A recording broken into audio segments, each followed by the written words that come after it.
مسئلہ یہ ہوا ہے کہ ان صاحب کی وجہ سے ایک اہم وفاقی وزیر کے اوپر کوسچن مارک آ رہے ہیں. اس وفاقی وزیر کو پھر میاں صاحب سے ملنا پڑا اور میاں صاحب نے مل کے میری اطلاع جس کے لیے میں حاضر ہوا ہوں ان سے یہ کہا کہ بلی اگر چڑھ دی ہے تو چڑھن دیو. لیکن جو اہم ترین نقطہ وہ یہ ہے، بلی پھر صرف اقبال سنگھیڑے کی نہیں چڑھے گی، نون لیگ کو قربانی ایک اہم ترین سیاسی شخصیت کی بھی دینی ہوگی اگر انہوں نے اپنی پولیٹیکل ساکھ بچانی ہے. وگرنہ جو حساس ترین ادارے اس معاملے میں آ چکے وہ اقبال سنگھیڑے کو یا سنگھیڑے کو ایک طوطا سمجھ کے مزید طوطوں تک پہنچنا چاہ رہے ہیں. ان طوطوں کے پیچھے چھپے جو جن ہیں ان تک پہنچنا چاہ رہے ہیں اور پہنچ چکے ہیں تقریباً. تو اب یہ کہانی یہاں رکے گی نہیں. فرنٹ مین کون تھا کون نہیں، یہ ساری کہانیاں ثابت ہو چکی ہوئی ہیں. کون اوورسیز میں تھا، کون جاپان میں، کون ساؤتھ افریقہ میں انویسٹمنٹ کرتا تھا، سب پتہ ہے. یہ سروسز کلب کا علاقہ جو سیالکوٹ کینٹ میں ہے، وہاں پہ کوٹھی کس کی تھی، موصوف دفتر کب جاتے تھے، سب کھل چکا ہوا ہے. تو اب چونکہ اقبال صاحب کو یہ تیقن تھا اور یقین ان کو بہت مان تھا کہ میرے ساتھ تو ایک اہم شخصیت بھی ہیں، میرے ساتھ تو فرنٹ مین بھی ہیں اور میرے ساتھ ایک اہم ادارہ بھی ہے، تو ان کو کوئی فکر نہ فاقہ، عیش کر کاکا یہ ماحول تھا. اسی لیے اپنے بیچ میٹس کو کہا کرتے تھے کہ میں ہوا میں ہوں، مجھے اڑنے دو. یہ جملہ میں آپ کو بتا رہا ہوں. اور مجھے جو میں نے آپ سے عرض کی کہ اگر اقبال سنگھیڑے صاحب کی جو سروس تھی وہاں سیالکوٹ میں، اس کو لے کے اگر آپ ان ریونیو کے معاملے میں جو انہوں نے ڈیسیژنز کیے اگر وہ فائل کھل جائے، میں خود کوشش کر رہا ہوں ویسے صحافی کہ انرتھ کیا جائے، تو وہ ان گنت ایسے واقعات، ان گنت ایسی کہانیاں ہیں جو ایک سے بڑھ کر ایک کلئی کھولنے کے لیے کافی ہیں کہ وہاں ہوتا کیا رہا. ایک بات. دوسری بات یہ کہ دس از دی بگننگ. اس بگننگ سے اثر جو پڑے گا وہ صفحے پر پڑے گا. صفحہ جو ایک پیج ہوتا ہے. اب ہے یہ دوسری بات. اس صفحے کے اوپر چریٹ نہ آئے، اس صفحے کے اوپر لکیر نہ آئے، اس لیے پھر جیو پہ بیپر ہوا کہ یہ کاروائی ہوئی اور پنجاب گورنمنٹ ایکشن میں آئی. اس لیے اے آر وائی پہ وہ جملہ چلا کہ عجب کرپشن کی گجب کہانی. اس لیے اب کریڈٹ لیا جا رہا ہے کہ ہم نو ٹالرنس ٹو کرپشن، ایسا کوئی بھی افسر ذمہ دار پایا گیا اسے اندر پھینک دیں گے. اس لیے قائد صاحب کو سمجھایا گیا کہ بلی چڑھن دیو. لیکن کہانی یہ نہیں ہے. کہانی یہ کہ بلی پھر ایک نہیں، بلی ایک اہم سیاسی شخصیت کی بھی چڑھے گی. اور اس کے بعد خدشہ ہے کہ وہ جو صفحہ ایک ہے اس کے اوپر چریٹ آ جائے گی، پنجابی کا لفظ ہے، لکیر آ جائے گی، دراڑ آ جائے گی. اور اس دراڑ کا نقطہ بھی اب مجھ سے سن لیں.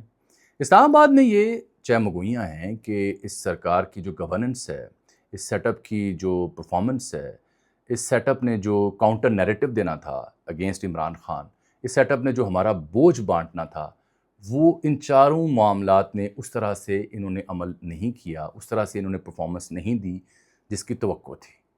تو اس کو ذہن میں رکھیں اور پھر خفیہ اور حساس ادارے کا اقبال سنگھیڑے والے معاملے میں ایڈ آن ہونا رکھیں. وہ جو ہاؤسنگ سوسائٹی تھی اس نے شکایت چونکہ کہیں اعلیٰ درجے پہ کی اور اس کے بعد یہ ان ایکشن ہوا. ورنہ اقبال سنگھیڑا تو وہاں پہ کئی بڑے عرصے سے تعینات تھے. الیکشن سے پہلے RO تھا، بعد میں بھی رہا وہاں پہ، اس کی ٹرانسفر بھی نہیں ہوئی. حالانکہ الیکشن کے بعد نگران سیٹ اپ میں بائی دا وے لگا تھا وہاں پہ ADCR. اس کے بعد تبادلہ نہیں ہوا اس کا کیونکہ he was in safe hands.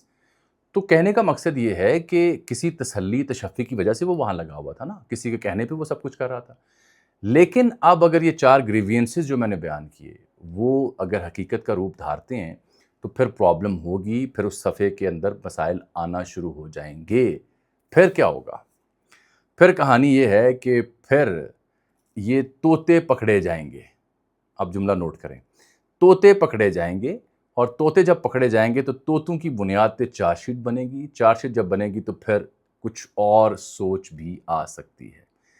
اور وہ جو سوچ ہوگی وہ بڑی ناقابل بیان ہے. اس پہ اوپر میں کیا آپ کو کہانی بیان کروں.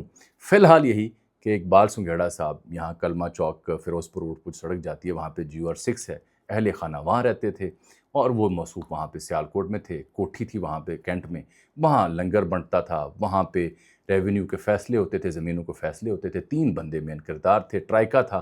ایک بندہ پکڑا گیا جس کی پریشانی میں پھر ایک اہم شخصیت سیاسی وفاقی وزیر وہ دوڑتے چلے گئے اور اب نوبت یہ آن پہنچی ہے کہ انہیں بتا دیا گیا ہے، let me and my discussion, انہیں بتا دیا گیا ہے کہ بلی چڑھائیں گے اس کی تو بچیں گے. اور اس کے بیہائنڈ دی سین کیا ہے کہ اگر کسی اور کی بھی بلی چڑھتی ہے، اہم سیاسی شخصیت کی، اہم سیاسی رہنما کی اس علاقے میں، تو وہ بھی قربان ہم اپنا نظام بچائیں، وگرنہ جو 4 شکوے کر رہی ہے موجودہ مقتدرہ وہ اپنی جگہ انٹیکٹ ہیں، اس کے باوجود کہ جو پرائم منسٹر ان سیٹ ہیں وہ بھرپور کوشش کرتے ہیں اور وہ مطلوب ترین اور محبوب ترین شخصیت ہے اس نظام کی۔ اس کہانی میں ایف آئی آر ابھی تک نہیں ہوئی۔ جو 161 اور 62 کے تحت معاملات ہوئے اس میں لینڈ کروزر برآمد کی گئی، کھڑی برآمد کی گئی، 2 کمرشل پلاٹوں کی فائلیں برآمد کی گئیں اوپن، اور کہا گیا کہ مزید ریمانڈ دیں۔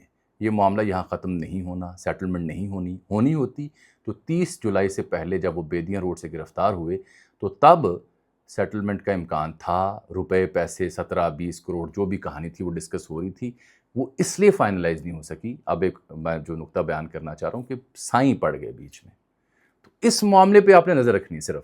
سیالکوٹ، اے ڈی سی آر، وفاقی وزیر، جاتی امرہ میں ملاقات، 3 کردار جو میں نے گنوائے، سی اے بلے بنانے والی فیکٹری، اور اس سارے تناظر کا مزید طوطوں کی گردن تک پہنچنا، اور اس کے بدلے پھر کیا نظام ٹھہر پائے گا؟ یہ ہے سوچنے والا نقطہ۔ اس پہ مجھے کمنٹ کیجیے گا۔ اللہ حافظ۔